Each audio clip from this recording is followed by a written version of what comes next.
First of all, big time win for us. Really proud of our guys. You know, in order to beat that team, you have to fight for 40 minutes. And we did that.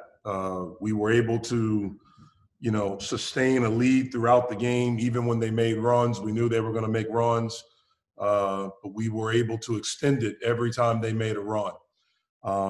Obviously, an amazing effort again from Justin. I thought Audis was amazing, as well, with not just the 22 and 11, but what he did defensively. DJ Stewart was a guy coming into this game averaging about 14, 15 points a game, and 2 for 8 and 6 points. That was a huge key for us. I thought our defense on Hurt was key. Was really, really good. Excuse me. 21 assists on 24 made field goals. I thought that was key for us. And then we were able to be aggressive and get to the line. Xavier's 11 assists was big, and also Femi with 3 assists and no turnovers. I thought Kareem did a really good job. He had 7 rebounds and, some of those plays that he made getting fouled. And so really proud of our team because I think we beat them when they were different. I know everyone's made a big deal about them falling out of the top 25, but they were a very different team today because I thought we played Jalen Johnson at his best. He's a kid that, is projected as a high draft pick and highly touted kid coming out of high school. And they're a very different team when he plays like he played today. And so really proud of our guys, big time win for us, and answer any questions. Jeff, you saw Tony go down with an injury at the last second there. Was like a cramp or was that a serious injury? Do you have any idea Just what that was? Okay. Cramping. Played really hard, just cramping. Cool. Jeff, what does this game mean to you, beating that program? I worry about our team, and it's big for our program and it's big for our guys. Obviously, anytime as a program, when you're trying to build and trying to take a next step, anytime you can beat one of the Blue Bloods, that's big. And so, look, you guys should know me by now. None of this stuff is about me. I had my time when I played. This is about these guys and trying to make sure they have an unbelievable experience. Jeff, you had talked some there about knowing Duke would, that Duke would come back and they would make a run. Even knowing that is coming, how hard can that be to withstand, especially when Johnson was playing the way he was? What did you tell your guys in those moments? And did you see some of your older players stepping up more in that time to kind of talk guys down a bit? Yeah, we just told them, like we told you, this is going to be a fight, and it's 40 minutes, and we have to keep pushing. We have to keep pushing. We were tired. We were fatigued. We didn't do a good job of getting back in transition. They were all over the boards against us, but we were able to sustain our lead, and then we were able to make a couple of pushes. When they had it to 3, 2, we got it back to 6. We got it to 7. We were able to make some pushes to kind of extend it a little bit. I thought Xavier made a big-time move down the stretch and got in and got a layup. And I think right after that, and maybe a couple of plays, he made a great pass to a cutting Audis Tony for a dunk. And then we were able to come up with some big plays. I mean, Justin had 5 blocks. Femi had a big-time rebound at the end of the game. Again, we were able to make plays because we knew, it was going to be a 40-minute fight. Jeff, you talked about wanting to see a better start from your team. Got out to a 8-0 run in the very beginning. Well, what was maybe different for you in the early going from this system? I know we were ready to play. I know we were juiced. We were able to get some stops and get out in transition. Justin hit a couple of threes early in the game. They played a defense that I haven't seen them play all year. It was more of a 3-2 or 1-2-2 zone. I haven't seen that from them, so that caught us off guard a little bit. We had to take some time to get adjusted to it. In the second half, they extended it more. They really played it the whole game. They played us, maybe 3 or 4, maybe 2 to 4 possessions of man. But again, it's the first time in a while we've gotten off to a good start. Hopefully, that's a good sign for us going forward. Coach Josh Brandon, the Triad. I know you said you're only worried about your team and your program, but how aware were you of Coach's track record against his former assistants where it's just you and Coach Bray now that have gotten the win against Coach? Didn't know it. Never really thought about it. Didn't really care about it. So. Hey, Coach. Evan Cohen from the Chronicle. I know you've been clear you don't want to talk about yourself. You want to talk about your players. But I was just wondering if you could speak on a couple of the valuable lessons you learned from your Duke tenure that allowed you to not only win close games like this, but turn around the Panthers program so quickly. Well, one of the things that I learned there is you have to fight. That's the foundation that program is built on. From Dawkins, Allery, Billis, Henderson, Amaker, and then you go from that class on. That class, Amaker joined them a year later. They were the ones that taught the lessons. They were the ones that were the example. And all of us afterwards as players, we had to do our part. I was there during an odd time, and we really had to learn it. We had to relearn it because, maybe we all took it for granted, and then we go from playing for a national championship my freshman year to 2-14 and 13-18 as a sophomore to starting out 0-4 as a junior. So we had to learn to fight. And I'd like to think that some of the things that I learned during that time and my senior year, we won the ACC, that helped the younger guys, Nate James and Chris Carrawell, who are on that bench right now, that were freshmen when I was a senior. And so that's what I learned. You have to fight. Like, it's not given. You have to earn it, and you earn it how you show up every day, your preparation, your commitment, the discipline. And that's why that program has had such sustained success. It's the model program for everyone out there. And if any young coach that's getting in this, they always look to that program as the gold standard. Jeff, what about Xavier's makeup where he can put some bad plays behind him and he comes up with those big plays at the end? Well, a good player, I've always felt, has to have convenient amnesia. You have to have the ability to move on to the next play. And one of the great things about Xavier is he has such a great competitive spirit. But at times it could be a bad thing for him. And it's finding the right balance. There are times when he's so excited and so geared up where he can get himself in a little bit of trouble.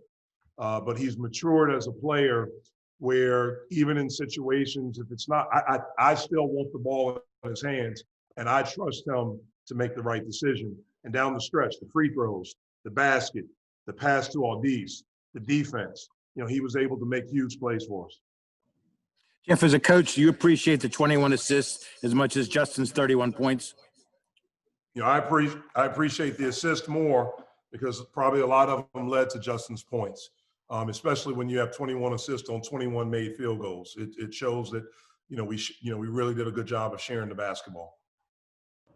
Jeff, what do you think you all did so effectively defensively on Hurt? He averaged about 7 points below his season average. What was the plan going into the game, and how did y'all execute? Well, it helped getting them in early foul trouble. They sat him for a little bit.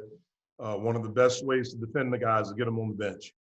We tried to double at times. When he caught it, we tried to make his catches a little bit further out. We tried to have a sense of urgency and an awareness for him shooting the basketball. And we wanted to try to crowd. Look, he's a really, really good player. And, we got lucky at times too, to be completely honest. He missed some shots that he normally makes. And so we got fortunate. Not lucky, we got fortunate. Jeff, you went through a stretch in the second half where I think you went 6 minutes without making a field goal. What was your team able to lean on to keep it going and to hold on to that lead in that stretch where shots weren't falling? Yep, we were able to make some key defensive stops. I have to watch the tape, to kind of answer that in greater detail. I would imagine we got some stops. I know we were up 15. We had the ball. We drove it. And we had a guy wide open in the corner. And instead of hitting that, we tried to make I don't want to say a spectacular play, but the play was in the corner. And if we do that, I think it's a good shot. I think it's a good chance we make it. Maybe we go up 18 and maybe it's a little bit different. From that point on, it was 55-50. From that point on, we didn't score. That's the point you're talking about, for a while. And they got it to 58-55 and we were able to make a push. Jeff, this is Dana. I don't mean about who you beat necessarily, but the way you play, like you talked about, they kept coming, they kept going, it was kind of a battle. Is this sort of emblematic of what you want your team to be as you establish this thing? Yes, we want to fight. We want to be a team that fights. We've done it in different ways this year. We've had to come back. We've had 2 games where we didn't lead until the last 10 seconds of the game. We've had some games now, this game, Miami, where we've led for, a good part of the game. And so, again, we're a team that's still growing, still trying to get better, but we have to understand, that it's a fight. In order to be, it's hard to be good. It's hard. And there's a certain level of commitment, of discipline, of all these things that have to happen. And we're learning how to do that. We're not there yet. We're not good yet. We're becoming good. And we want to stay hungry and keep getting better. Jeff, what can you say about Abdul Kareem's effort? He came out with 7 rebounds and he fouled out, but he looked like he really came out strong in the second half and was starting to find himself. Yeah, he did. He did some really good things for us, rebounded, got fouled, hit a foul line jump shot, made a couple of strong moves down there. He's a very important guy for us. And when he went out, we missed him, but he did some good things for us. Justin, Duke gave you guys a zone look tonight. Was that, I don't think you guys were expecting it, but how were you able to adjust to it on the fly?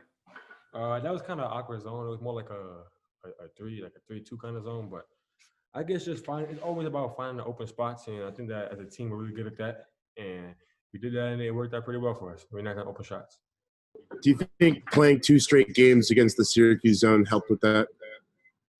To an extent, yeah. It was still kind of different than the Syracuse zone, but we kind of had the gist already of how to beat a zone, so it kind of helped us out. Yeah, I would say so. Matthew Hurt sort of entered the game as a front runner for ACC Player of the Year, and you sort of outshined him today. Was that extra motivation? Is that on your mind at all, or?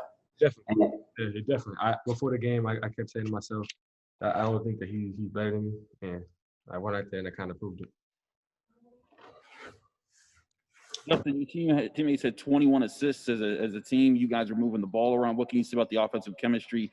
Once you guys started to figure out what Duke was doing, you guys were able to find some open shots here and there. I feel like as a team, we like to see the other man.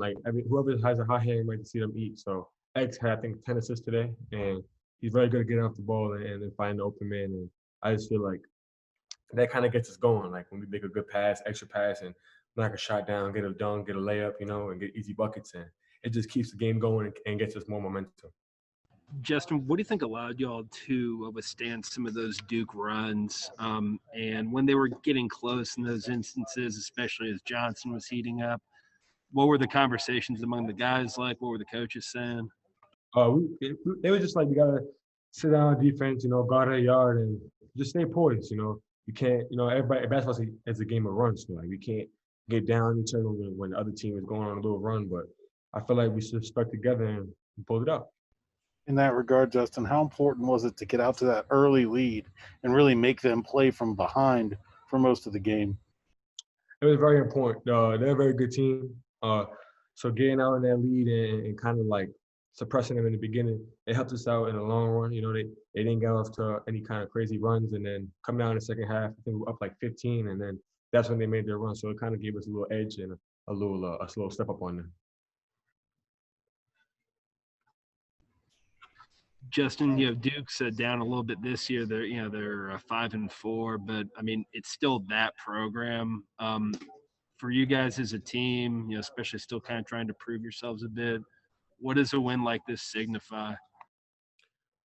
Oh, Pitt is back. That's what I think it signifies. I think that we are gonna continue to keep this up and try our best and work hard and just take everything that's not given to us. We feel like we're not given a lot of credit in this league, and we want to go out there and show why we deserve the credit that we earn.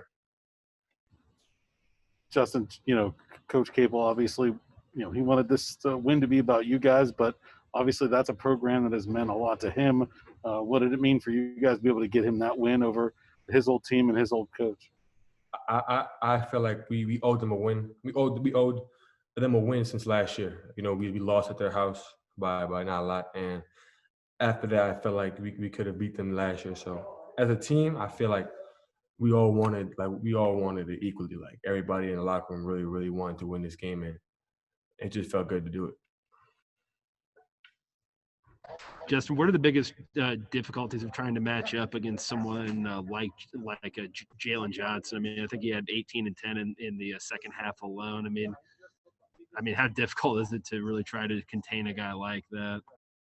He's very athletic. I think he's a good player. I mean, I was picking him during the game. I feel like he, like, for his age and for like his size and all that, I think he's a very good player. But it's all about just guarding your yard and staying in front. You know, he doesn't really like to shoot. But I mean, he had a couple shots, but he likes to drive. So just about staying in front and guarding your yard, I think. Justin, there were a few points later in the second half where it looked like you guys might have been frustrated about some of the calls or just how the game was going. What was going through y'all's head and the conversations you were having with your teammates to try to rebound after those moments? We said it's Duke. Yeah, they always all calls always go their ways. It's Duke. We guys got to fight through all that. We got to fight through it. We can't complain. Can't show up the refs. You just got to go through and fight, and that's what we did. We came out with a W. Justin, it was a big game and an energetic crowd, even though it was a limited crowd, of course. Did you feel the energy or a different energy in the stadium because of that? Definitely. I felt a lot of energy in the stadium today. But like Coach says, our energy comes from within. It comes from within. So I feel like we all went out in this game with the same mindset, and that was just one. So whoever scored, whoever did whatever we had to do to get the win, we felt like we did. And it brought out a lot of energy out of our teams and out of the fans in the stands.